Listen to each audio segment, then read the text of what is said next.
자, 8번째 썰 한번 가보도록 하겠습니다.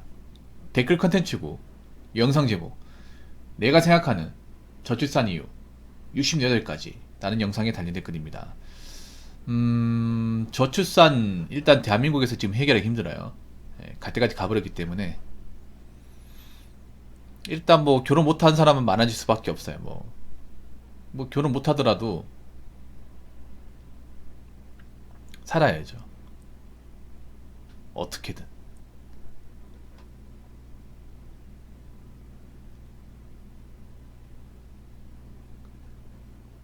근데 중요한 거는 일단 대한민국 남녀만으로 이 저출산 문제를 해결할 수는 없어요. 그리고 미디어에서는 저출산 문제 원인으로 엉뚱한 얘기를 합니다. 엉뚱한 얘기. 뭐 남자가 문제가 있다. 아니면 남자가 결혼 시장에 적극적이지 않다. 엉뚱한 얘기를 합니다. 엉뚱한 얘기를 하니까 해결할 수 있을까? 해결 못하죠. 애초에 결혼에 대한 높은 허들을 만든 건 여잔데. 그리고 결혼 생활에 대한 신뢰를 깨버린 사람도 여자예요. 그리고 최근에 설거지로 마통론까지 나온 이 시점에서 무슨 기대를 바랍니까? 그래서 일단 중요한 거는 저출산 뭐 대책 같은 광고에도 그냥 돈 낭비에 돈 낭비. 안 하는 게 좋을 겁니다. 자, 댓글 바로 읽어보도록 하겠습니다. 우리나라의 불행의 원인이 유교에서 나온 서열과 체면 문화 때문이라고 봅니다. 매사의 서열을 따지고 체면을 중요하게 여기다 보니 생각하는 방식, 인생의 목표 설정, 말, 행동이 부자연스럽습니다. 체면상 자식이 공부, 취직, 결혼을 잘해야 하고 그 과정에서 더 높은 위치를 차지하기 위해 자식의 적성이나 능력을 고려하지 않고 어거지로 결과를 만들어냅니다. 많이 원하는 결과를 얻지 못하면 목표 달성에 실패했기 때문에 가족 모두가 패잔병이 된 기분으로 의욕을 잃고 불행하게 지내고 손주가 생기면 자식에게서 이루지 못한 욕심을 다시 강요하는 무한루프가 반복됩니다. 유행에 민감한 문화, 남을 관찰하고 눈치 보기, 남보다 많은 재산, 비싼 집, 외제차, 명품의 소유 등 끊임없는 비교, 부모님 부부 자식과의 부자연스러운 상호관계 등 우리나라에서 볼 수 있는 특이한 문화가 유교 문화에서 기인합니다. 그래서 우리나라의 남보다 못한 남편, 자식, 재산, 집, 차, 옷, 유행은 체면과 서열상 절대로 용납할 수가 없습니다. 국민 전체가 정신병을 앓고 있는 겁니다. 해외에서는 같은 원인으로 중국이 한국과 거의 똑같습니다. 라고 적으셨습니다. 저는 개인적으로 이 유교 문화를 정말 싫어해요. 정말. 예. 개인적으로 없어져야 되는 문화 중에 하나입니다. 현대 사회에서 오히려 유교 문화가 좀 안 맞는 것 같아요. 뭐 그런 거 있죠. 유교 문화 중에 대표적인 장남 문화, 그리고 제사 문화. 제사도 아마 586 분들이 이제 은퇴하면 없어지지 않을까요? 이제 곧 있으면 추석이지 않습니까? 한 달 뒤면. 그렇죠, 여러분? 추석날 벌초로 가는 사람도 있지만 안 가는 사람도 있다고 하더라고요. 그러니까 이제 선산이 있는데 우리 때부터 하지 말라고 해서 안 가는 사람도 있어요. 저는 근데 벌초를 갑니다. 집에 예촉이 있거든요. 미쯔비시 걸로. 갈 때마다 힘들어요. 가기 싫어요. 뭐 그런 말 있잖아. 뭐 조상을 섬기면 나중에 복이 생긴다고 하는데 한 번도 복을 바라본 적이 없어요. 복을 바라지도 않습니다. 애초에 그런 생각도 없어가지고. 이것도 유교적 문화죠. 뭐 조상을 섬기고 뭐 제사를 지내고 하는 것도. 근데 굉장히 허례허식 심하잖아요, 여러분.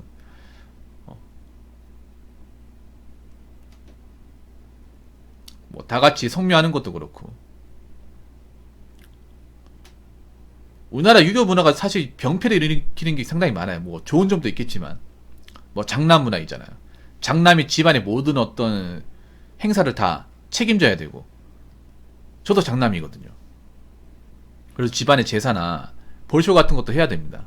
이거 한다고 해서 알아주지도 않습니다. 돈도 많이 들고 고생들하고. 그래서 제사를 몇 개 없앴거든요. 그전에 제사가 진짜 많았어요. 아마 제사를 많이 모시는 장남 집안분들도 이 말이 무슨 말인지 공감하실 겁니다.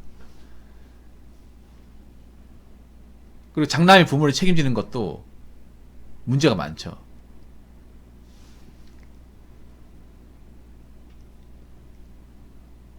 그리고 우리나라를 병들게 하는 것 중에 가장 큰 문화가 체면 문화예요. 체면. 오히려 체면을 버리면 더 편하거든요. 근데 우리나라 사람들 체면을 못 버려요. 우리나라 사람들의 행복도를 낮추는 가장 큰 원인이 전 체면 문화라고 봐요. 특히 여자분들이 체면을 더 중시해요. 남자보다. 여자들은 그 체면이 질투로 발현되죠. 저는 남들한테 꿀려도 상관없어요. 어릴 때부터 약간 꿀리는 거 익숙해져가지고 그냥 꿀리면 꿀리는 데서 살지, 약간 이런 마인드. 없으면 없는 데서 살지.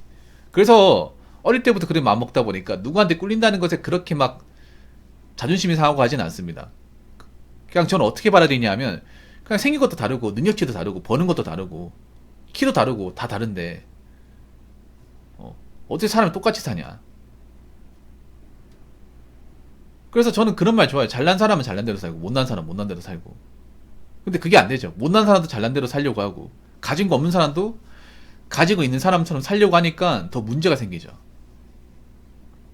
지금 대한민국이 없는 사람이 가진 사람 따라한다거나 돈 적게 버는 사람이 돈 많은 버는 사람 이제 흉내를 낸다거나 그런 것도 많이 있잖아요. 오히려 그것 때문에 인생이 망가지는 거란 말이에요.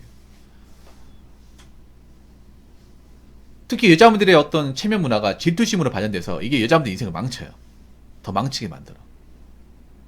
뭐냐 하면 여자분들이 오히려 저는 인생을 망치는 걸 앞으로 많이 나오는 게 뭐냐 하면 여자분들이 그런 게 있어요. 뭐냐 하면 결혼 같은 것도 그냥 내가 사랑하는 사람이고 서로 가진 게 없으면 없는 상태에서 하면 돼. 없는 상태에서 아껴가면 하면 되는데 여자분들이 그걸 못해요. 특히 요즘 여자분들이 어떤 식으로 남자한테 들려볶냐 하면 아니 내 친구들은 아파트에 시작을 하는데 난 어떻게 여기서 시작을 해.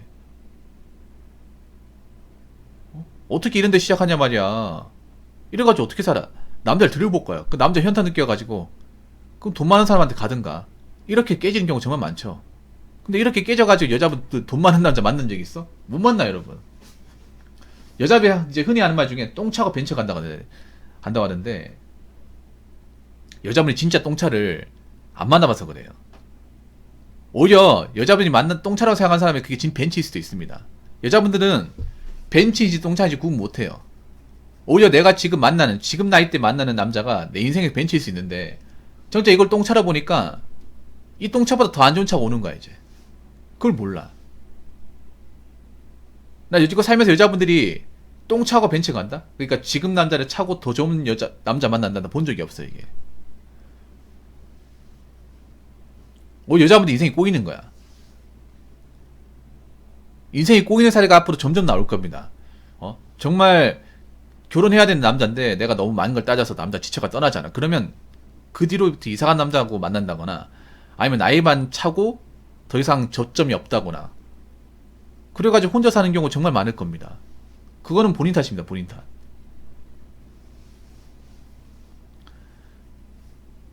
그리고 인생을 살면서 가장 중요한 게 뭐냐면 내 인생을 사는 게 중요해. 내 인생을.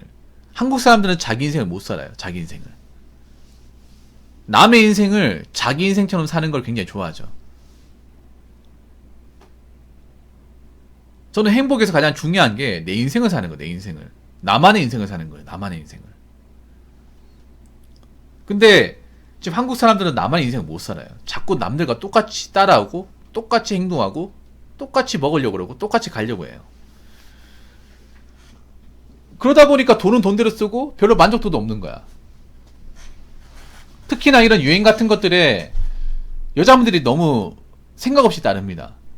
오마카세도 그렇고 뭐 탕후루도 그렇고 요즘에 그런 것도 많잖아요. 먹태깡도 그렇고 그거 여러분 조만간 시들해지면요 나중에 번들을 묶어가지고 막 2,000원에 3개 이렇게 팔 거라니까. 굳이 왜 지금 먹어야 되는지 모르겠어. 뭐 과자가 뭐 그리 대수라고. 물론 사람이 살면서 비교를 안 할 수는 없습니다. 비교를 하는 게 도움될 때도 있어요. 근데 가장 쓸데없는 비교가 뭐냐면 내가 넘어갈 수 없는 사람과 비교하는 거예요. 내가 경쟁으로 이길 수 없는 사람과 비교하는 거야. 연예인과 비교하는 거고 유튜버와 비교하는 거고 돈 많은 사람과 비교하는 거예요. 근데 그런 사람은 내가 어떻게 노력으로 따라잡을 수 있는 사람이 아닙니다. 오히려 그런 사람 흉내 내려고 돈을 무리하게 썼다가 자빠지죠. 비교의 안정 사례가 영끌비트예요. 영끌비트. 비교 같은 거 안 했으면 영끌비트를 안 한 사람도 많았을 겁니다. 한창 2년 전, 3년 전에 이제 영끌붐이 많이 일어났을 때 사람들이 아파트에 홀려있을 때 그때 사람들이 어떤 마음이냐면 누가 먼저 아파트 사가 집값이 오는 그 배 아파가지고 너도 나도 막 빚지고 했었단 말이에요. 그래가지고 지금 그 좀 행동에 대한 좀 업보를 돌려받고 있죠. 비트도 그런 거야. 누가 이제 사가지고 뭐 몇백만 원 소도 받다고 하니까 원래는 관심 없었는데 갑자기 누가 이제 그걸로 이득 받다고 하니까 배 아파가지고 나는 그것보다 더 많은 돈을 벌 거다. 수익을 더 많이 가져갈 거다 해가지고 있는 거 없는 거 다 털어가지고 했다가 있는 거 없는 거 다 날리고 회복 안 된 분도 있죠.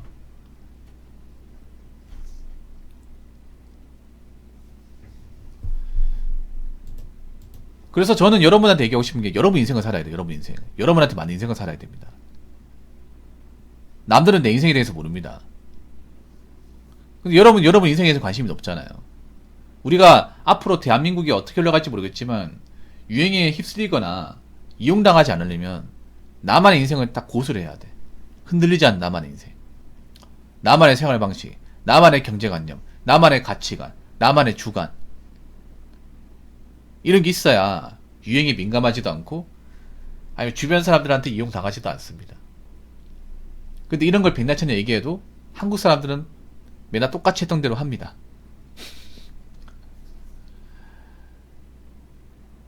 그래서 제 방송을 보는 분들이라도 좀 달라져야 돼요. 물론 대한민국 사회에서 눈치를 안 보고 살 수는 없어. 적당한 눈치는 필요하지만 그렇다고 모든 것들을 다 따라할 필요는 없어요. 특히 여자분들한테 얘기하고 싶은 게 여자분들이 특히나 미디어 이용을 많이 당합니다. 이용을 많이 당해요. 여자분들이 그런 이제 유행 문화에 기인해가지고 돈을 굉장히 많이 씁니다. 돈을 많이 쓰다 보니까 경제관념이 뒷전이고 미래 대비를 할 수가 없어요. 대한민국 상황은 안 좋아지는데. 그럼 미래 대비하지 않은 사람 남자들은 거르게 돼요. 그럼 본인은 혼자 살아야 돼. 혼자 살아야 되는데 돈은 없어. 미래는 불안해. 괜찮겠습니까? 그래서 결혼을 한 사람이든 결혼을 안 한 사람이든 본인들한테 맞는 인생을 살아야 된다. 본인들한테 맞는 인생. 남들은 여러분의 인생을 잘 모릅니다. 여러분 인생 여러분이 잘 압니다. 그러니까 자꾸 주변 문화에 휩쓸리지 말고요. 유행 같은 거에 쉽게 따라하지 말고. 그리고 내가 능력이 없는데 자꾸 돈 있는 사람처럼 행동하지 마시고 여러분한테 맞는, 여러분 능력치에 맞는, 여러분 현실에 맞는 그런 인생 가치관을 만드시기 바라겠습니다. 자, 이상으로 8번째 썰 마치도록 하겠습니다.